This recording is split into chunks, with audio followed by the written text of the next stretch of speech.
अधिकृत नाव मुंबई नवी मुंबई आंतरराष्ट्रीय विमानतळ नामांतरणासाठी प्रकल्पग्रस्तांचा लढा. भूमिपुत्रांत असंतोष पसरला. नवी मुंबई आंतरराष्ट्रीय विमानतळाला प्रकल्पग्रस्तांचे नेते लोकनेते दिबा पाटील यांचं नाव देण्याच्या मागणीने आता पुन्हा एकदा जोर धरलाय.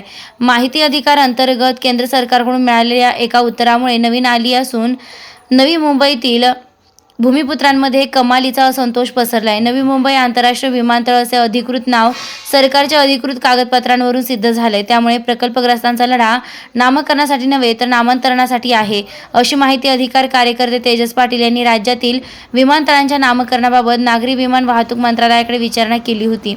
मंत्र्यांच्या अंडर सेक्रेटरी दीपक नागपाल यांनी 19 डिसेंबर रोजी दिलेल्या पत्रात स्पष्ट केलं की राज्यातील 16 विमानतळांपैकी केवळ मुंबई आणि नागपूर या 2च विमानतळांना महापुरुषांची नावे देण्यात आली आहेत.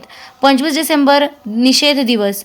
माणकोली भिवंडी ते नवी मुंबई विमानतळ अशी 3 दिवसीय पायदिंडी आचारसंहितेमुळे पोलिसांनी परवानगी नाकारल्याने तात्पुरती स्थगित करण्यात आलेली आहेत. केंद्र सरकारच्या ऑर्डर रेकॉर्डनुसार नवी मुंबईतील विमानतळाचं नाव अद्याप नवी मुंबई आंतरराष्ट्रीय विमानतळ असंच आहे. दिबा पाटील यांच्या नावाचा कोणताही अधिकृत उल्लेख अद्याप केंद्राच्या दप्तरी नसल्याने आता होणारी पुढील प्रक्रिया नामकरण नसून नामांतर ठरणार आहे. राष्ट्रीय विमानतळ औरंगाबाद, पुणे, कोल्हापूर, जळगाव, सोलापूर, जुहू, मुंबई, नांदेड, गोंदिया, अकोला, नाशिक, अमरावती आणि सिंधुदुर्ग, नवी मुंबई आणि नागपूर, वर्धा वगळता उर्वरित सर्व विमानतळे सध्या केवळ त्या शहराच्या नावानं ओळखली जात असल्याचं केंद्राने स्पष्ट केलंय.